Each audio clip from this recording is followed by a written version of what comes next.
Getting married to my ex was the biggest mistake I've ever made in my entire life. The second biggest mistake was not having insisted in drafting a prenuptial agreement. I was outraged by it, and when I talked to the guardian ad litem, who the guardian ad litem is the person that is assigned to your case to be acted, as a mediating attorney in the best interest of your children. I told her, I said, look, this person's saying, it almost feels like feels entitled to these kids. And without skipping a beat, she just kind of nodded and said, well, yeah, that's actually, I would say a lot of women feel that way.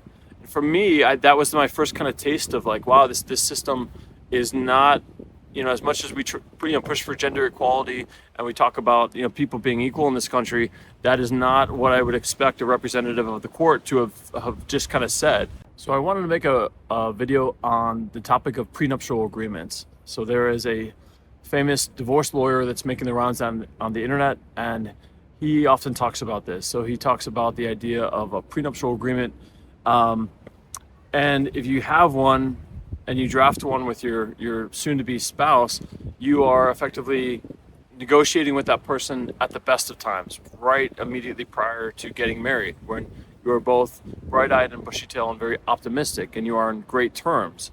If you don't draft a prenuptial agreement, then on your way out of, during a divorce, if things don't work out, heaven forbid, then all of a sudden you are at your worst, and you are now splitting your ways, and you are now acting very in your own best interest, right? Because at the time of a divorce, it didn't work out for whatever reason, and that person's future is now not intrinsically tied to your own, and you're not necessarily going to be feeling very charitable.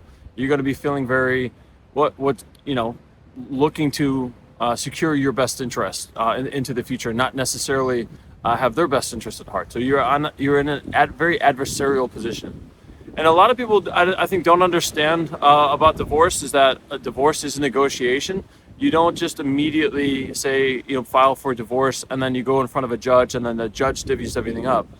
Effectively, that's if you were to go through a trial, but the entire process of a divorce is effectively somebody files for divorce, and then you are negotiating with that person. A lot of times you'll be sent to mediation to try to get some movement in terms of breaking up of how are you going to divide up the assets, your financial estate, and then also the parenting responsibilities if you have kids. And again, you're going to be in a position where you're not going to likely be incentivized to work with this person. You might, people might be incentivized to, not care about the other person in this case. And so inherently there's going to be a much more friction on the negotiations than had you done this, before you got married and you had an ironclad prenuptial agreement that kind of dictated everything. So one of the ways in which it's often very difficult is the child custody, because obviously people are extremely tied to their children. I remember in my divorce, I felt like my ex was pursuing an unfair amount of parenting time in relation to me. I felt very shocked and frustrated by the amount that she had been asking for, and I was outraged by it. And when I talked to the guardian ad litem, who the guardian ad litem is the person that is assigned to your case to be acted, as a mediating attorney in the best interest of your children. I told her, I said, look, this person's saying, it almost feels like feels entitled to these kids. And without skipping a beat, she just kind of nodded and said, well, yeah, that's actually, I would say a lot of women feel that way. And for me, that was my first kind of taste of wow, this system is not, as much as we push for gender equality and we talk about, people being equal in this country, that is not what I would expect a representative of the court to have just kind of said. To flippantly have dismissed it as, well, a lot of women feel that the kids are more theirs than they are the father's. Now, being a bit older, I'm 7 years, moved on from my divorce, and a little bit older, a little bit wiser, and less naive. And I realize now that is the case. I think I do think there is a lot of women out there that feel like the kids are theirs and theirs to raise, and the dad is just, now that there's a divorce happening, the dad is just kind of it needs to be taken out like yesterday's trash. I'm not saying that all women are like that. I'm not saying that. I think there's plenty of women that want to go through an amicable divorce and want to give 50-50 and kind of share custody and be great co-parents. But if you're getting a divorce, chances are pretty high that something went wrong. And I think a lot of people think, that's another point I make in a lot of my videos, is a lot of people think that you had a terrible marriage and all of a sudden you're going to have a great divorce. That's just not the case. You might think, oh, we'll have an amicable divorce because it didn't work out. Well, if you had a really contentious marriage where you were not on the same page, unfortunately, chances are high that you're going to have a divorce where you're not on the same page. So, I want to bring up something where when I was a kid, when I was getting married back in my early 20s, my dad had kind of told me, he says, look, maybe you want to think about getting a prenup. And my dad had a pretty contentious divorce. And so this was coming from a place of experience from him. But I was prideful and I was arrogant and I felt that I knew better than my dad. I thought, he doesn't know what love's about. He got a divorce. What does he know, right? And so I know what love is. I'm a romantic person. And so I'm going to make this work. And, I'm getting married for love and it's going to be forever. So for me, looking back, that getting married to my ex was the biggest mistake I've ever made in my entire life. The second biggest mistake was not having insisted in drafting a prenuptial agreement. Because effectively what it is a prenuptial agreement might cost you $10,000, whereas a divorce might cost you $100,000, and a lot of pain and a lot of misery, and cause a lot of scarring. And so a prenuptial agreement, if you were able, again, it makes sense. The lawyer that talks about the prenuptial agreements and advocates for them a lot, he made the point, which I think is just a brilliant and genius point, which effectively is, if you don't sign a prenuptial agreement that you have drawn up and negotiated with your partner, you think that, hey, we're going on this on love, and burn the bridges, and there's no plan B, and we're never going to get the divorce. But effectively, in not drafting your own prenuptial agreement, you are signing a prenuptial agreement, sometimes unknowingly, that is through the government. And he also always makes the point that it can change at any time, and oftentimes you haven't even read what it is. So I did not sign a prenuptial agreement. But effectively, as soon as you're signing the marriage license, you are signing a prenuptial agreement. It's just dictated by the government. And so, and just like this divorce attorney kind of warns, once I got to the point of good divorce, I now found out in my state believes in, I'm like, okay, well, hey, we're going through a divorce, we're going to split things 50-50, equal distribution, right?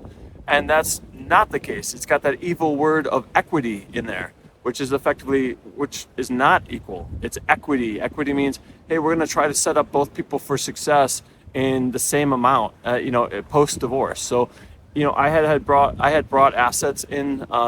I don't want to get too heavy into it. I've touched on this in another video, but I had assets that I had brought in, like separate accounts prior to the marriage. I did not commingle the funds, but at the end of the day, they still considered it when they were talking about the overall asset distribution. And I thought, and then that was because some sort of messed up logic where it was like, well, we want to make sure everybody's set up equally or whatever, equitably. So to me, there was this massive amount of arbitrary. I didn't feel that was right. But guess what? It's not what I think is right. And it's not, have this notion of, oh yeah, a divorce is like you split up the assets 50-50. I go my way, you go yours. Well, that was an outdated notion of what I thought was how divorce worked, and I thought was fair. Had I gone through, written up a prenuptial agreement, it most likely would have reflected more something like that. But instead, I got kind of slapped with reality of, hey, no, I live in this state where they talk about this equitable distribution, and I was at the mercy of that. And then, so I fought long and hard on both the child care, the child time, parenting time front, and all the rights that you get with being a parent. And then I also fought really hard on the money side, only to kind of have that go more in my ex-wife's way anyways. So all of that fighting for all of the money that I spent fighting, it's just, I felt like a lot of it was in vain. So I would say a prenuptial agreement is something that is very, very intelligent. And look, again, like it happened to me. I thought, hey, I'm a very loving person. I'm a very I'm really invested in this. Of course, I had this, this arrogance of my youth and ignorance of my youth of being in my 20s and thinking, hey, I'm going to make this work, and my parents don't know jack shit, and I'm in love, and we've got it all. But it's hard because one of the big barriers for getting a prenuptial agreement is the sense of uncertainty that it brings, or the sense that one of the spouses might feel that it is broadcasting doubtfulness of the marriage working out, and that's really tough, and that you're never going to get around that. But look, 50% of marriages, or I don't know the exact stat. I know there's a difference between all marriages or first marriages and divorce rates of second marriages, right? Like there's a much higher divorce rate on second marriages, and this types of thing. So, but overall, a lot of people will throw out the 50-50 figure. So if you have a 50-50 chance of flipping a coin and your marriage is not going to work out, people don't get married if they think it's I don't think rarely get married if they think they're going to get a divorce, right? So how the hell do you know? How can you predict with absolute certainty that you're not going to get a divorce? So if you think about it logically like that, you're always going to put yourself logically in the category of course I'm not going to be one of those people, and then you end up finding yourself a statistic, and then you end up getting $100,000 court battle over the course of 2 years where you're fighting for your life, and it creates these scars and wounds in your mentally, that you have to work out for over many years, and then you're not able to successfully co-parent with somebody. So honestly, I am a massive advocate for, particularly I talk to a lot of men on this channel, try to give a lot of empowering messages towards men, but I also feel like this it holds true with women. It just makes a lot of sense to draft a prenuptial agreement when you guys are both in a mindset of togetherness and amicable with each other, and level-headed, and saying, well, what makes sense, what's fair, and you can kind of go back and you can negotiate that, and then you can also set terms. So let's say you don't want to mingle your finances. Like let's say you both have careers and you want to not commingle your finances. You can put that in a prenuptial agreement as well. And then also with childcare, I didn't have cause to put that into a prenuptial agreement that I've worked with, so I can't really give advice on that. But I would assume that you can also dictate in there things like, hey, provided that there's no physical abuse that's been proven, or police reports generated about physical abuse of the children, we inherently are going to be divvying up the kids 50-50, and that's it, period. So in that case, you're effectively setting yourself up in a big way. In my opinion, a prenuptial agreement drafted by the individuals that are getting married should be the law. If a lot of people, I'll try to wrap up on this topic, but the manosphere has really come. I should say more of a red pill movement has come in the last. In the last decade, the red pill movement has gained a lot of traction with men, because a lot of men are learning, hey, this court system is really rigged against men, and you can end up losing your kids. If you end up having the kids go with the mom, then you have to pay her for the privilege. So not only do you not see your kids, and you lose the visitation and the time and the influence and the guidance that you have on your kids, and the love that you're able to see them on a regular basis and exchange with them. Well, now all of a sudden you're having to pay her child support because she has a lot more days than you.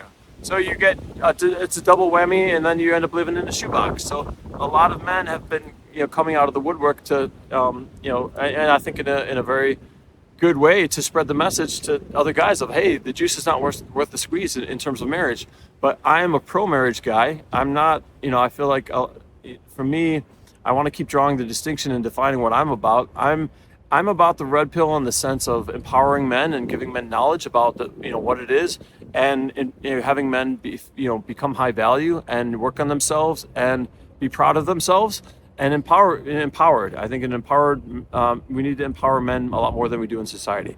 At the same time, where I kind of diverge from the red pill stuff is I'm a big proponent of marriage, but I think the way that because I don't think men and women should be so driven far apart. I think we are driven by extremes on both sides, and we all hate each other, and it just doesn't make any sense. I don't think that that's going to be in the long run. That's going to fade away, because men and women are always going to need each other, and we're going to have to come back to harmony. So a lot of people that are at the extremes, and a lot of people that say I am single and loving it, I never want to have a partner because it's just a bunch of drama and bullshit.